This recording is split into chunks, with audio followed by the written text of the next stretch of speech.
باربوسا episode 96 بہت اہم ہونے والی ہے۔ اس میں الیاس پاشا حضرت کے سپاہی کو گرفتار کر کے لے جائے گا۔ دوسری جانب خضر رئیس شہباز کو زخمی حالت میں پکڑ کر واپس قلعے لائے گا اور آخر میں الیاس کو پاشا حضرت گولی مار دے گا۔ الیاس پاشا حضرت کے سپاہی کو لے کر جنگل کی طرف جا رہا ہوتا ہے کہ رستے میں خضر کے سپاہی اسے روک لیتے ہیں اور وہ سپاہی الیاس سے کہتے ہیں کہ اس پاشا حضرت کے سپاہی کو چھوڑ دو اور ہتھیار ڈال دو، گرفتاری دے دو، لیکن اس بار الیاس کہتا ہے اسی کی وجہ سے میں اس مصیبت میں پڑا ہوں، تو میں اس کی ساری سازش بے نقاب کروا کر رہوں گا۔ تو سپاہی الیاس کو کہتے ہیں کہ بابا عروج کا حکم ہے کہ تم اس کو چھوڑ دو، جب تک خضر نہیں آتا ہم تب تک انتظار کرتے ہیں۔ سپاہی الیاس کو بتاتے ہیں کہ پاشا حضرت تمہارا پیچھا کر رہا ہے، اگر اس نے تجھے دیکھ لیا تو وہ تمہیں گولی مار دے گا، لہٰذا ہتھیار ڈال دو۔ تو یہاں پر اب سپاہیوں کو روکنے کے باوجود الیاس اپنی بات پر اٹکا رہتا ہے اور پیچھے سے پاشا حضرت آ جاتا ہے تو الیاس اپنا گھوڑا کو چھڑا کر وہاں سے فرار ہو جاتا ہے۔ اس صورتحال کو دیکھ کر سپاہی کہتے ہیں کہ ہمیں الیاس کو بچانے کے لیے عروج رئیس کو خبر کرنی ہوگی۔ تو الیاس اس سپاہی کو لے کر ایک غار میں چھپ جاتا ہے اور اس سپاہی کا منہ کھلوانے کی کوشش کرتا ہے کہ وہ سب چیزوں کا اعتراف کر لے کہ اس نے شہباز کے ساتھ مل کر یہ ساری سازش کی تھی۔ الیاس کہتا ہے کہ اگر میں مرا تو تم بھی میرے ساتھ ہی مرو گے۔ تو اب دوسری طرف سپاہی عروج رئیس کو ساری صورتحال سے آگاہ کرتے ہیں اور یہ بھی بتاتے ہیں کہ پاشا حضرت الیاس کے پیچھے چلا گیا ہے۔ تو عروج رئیس ان سپاہیوں سے پوچھتے ہیں کہ پاشا حضرت اور الیاس کس جانب گئے ہیں۔ تو ساری صورتحال جاننے کے بعد عروج فوراً اپنے سپاہیوں کو لے کر ان کے پیچھے دوڑ پڑتے ہیں۔ تو اب دوسری جانب خضر رئیس اور اس کے سپاہی تاریوز جنگل میں جا رہے ہوتے ہیں کہ ان کا کچھ ڈون ڈیگو کے کچھ سپاہیوں سے سامنا ہوتا ہے۔ تو یہاں پر ایک تھوڑی سی جنگ شروع ہوتی ہے اور ان سپاہیوں کو مار دیا جاتا ہے۔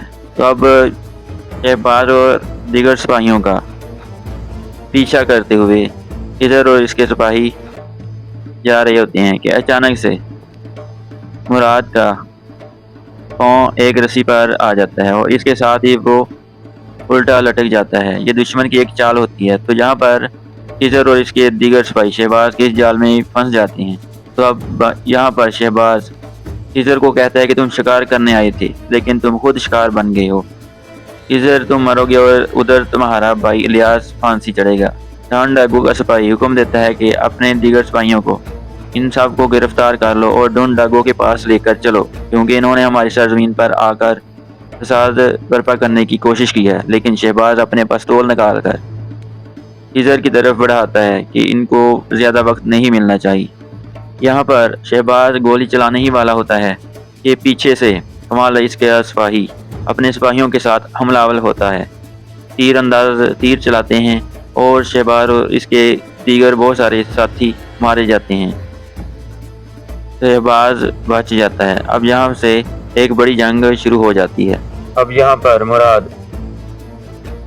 گیبریل کے سپاہی پیرو کو بھی پکڑ کر کہتا ہے کہ اچھا، اس کا مطلب ہے کہ گیبریل بھی اس سارے کھیل میں ملوث ہے، اب میں تمہیں کلمس میں لے جا کر پھانسی چڑھاؤں گا۔ اب یہاں پر شہباز کو سارے سپاہی گھیر لیتے ہیں۔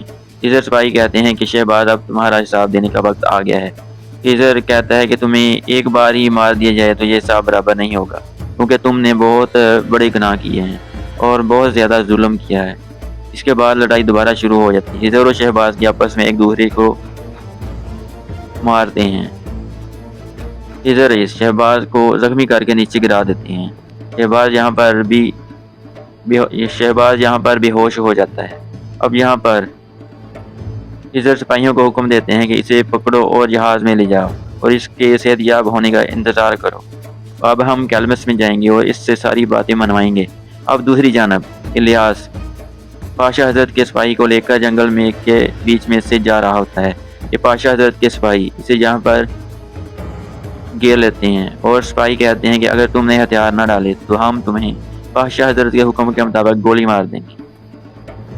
اب یہاں پر الیاس بھی اپنی تلوار نکال لیتا ہے اور دوسرے سپاہی بھی، لیکن پیچھے سے اچانک گولی چلنے کی آواز آتی ہے اور ساتھ ہی الیاس زمین پر گر جاتا ہے۔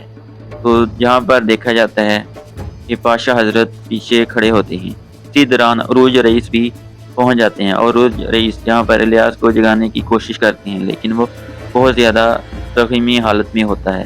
اس حالت بہت نازک ہوتی ہے۔ روز رئیس سپاہیوں کو ڈلمس میں لے جانے کے لیے کہتے ہیں۔ یہاں پر روز رئیس غصے کے ساتھ پاشا حضرت کی طرف بڑھتے ہوئے کہتے ہیں کہ میں نے تمہیں تنبیہ کی تھی کہ تم ایسی حرکت نہ کرنا۔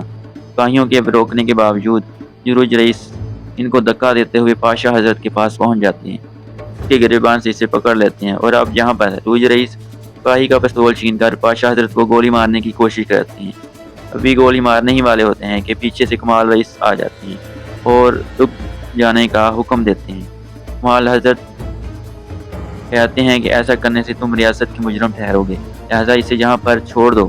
روز رئیس کہتے ہیں کہ اس نے میرے بھائی پر گولی چلائی ہے، میں اسے اس طرح نہیں چھوڑ سکتا۔ تو یہاں پر کمال رئیس روز رئیس کو سمجھاتے ہوئے کہتے ہیں کہ میں نے اپنے سپاہیوں کو خضر رئیس کے پیچھے بھیجا ہے، وہ جلد ہی شہباز کو لے کر واپس لوٹ آئیں گے، تب تک انتظار کرو اور صبر کا دامن نہیں چھوڑو۔ یہاں پر کمال رئیس پاشا حضرت کو کہتے ہیں کہ دعا کرو الیاس زندہ بچ جائے، لیکن اس بار پاشا حضرت کہتا ہے کہ اگر وہ زندہ بچ بھی گیا تو اسے سزا ملنی چاہیے، کیونکہ خضر کو دی ہوئی مہلت اب ختم ہو چکی ہے۔ کمال رئیس پاشا حضرت کو ڈانٹتے ہوئے کہتے ہیں کہ تم کون ہوتے ہو ریاست کے معاملات میں دخل اندازی کرنے والے، یہاں سے اب دفع ہو جاؤ، اس سے پہلے کہ میرا ہاتھ تم پر اٹھ جائے۔ تو اب یہاں سے عروج رئیس الیاس کو لے کر اور باقی سارے واپس قلعے چلے جاتے ہیں۔ تو یہ تھی آج کی ہماری اس ایپیسوڈ کی شارٹ سٹوری۔ اگر آپ کو پسند آئی ہو تو ویڈیو کو لائک ضرور کیجیے گا اور چینل کو سبسکرائب ضرور کیجیے گا۔ Thanks for watching.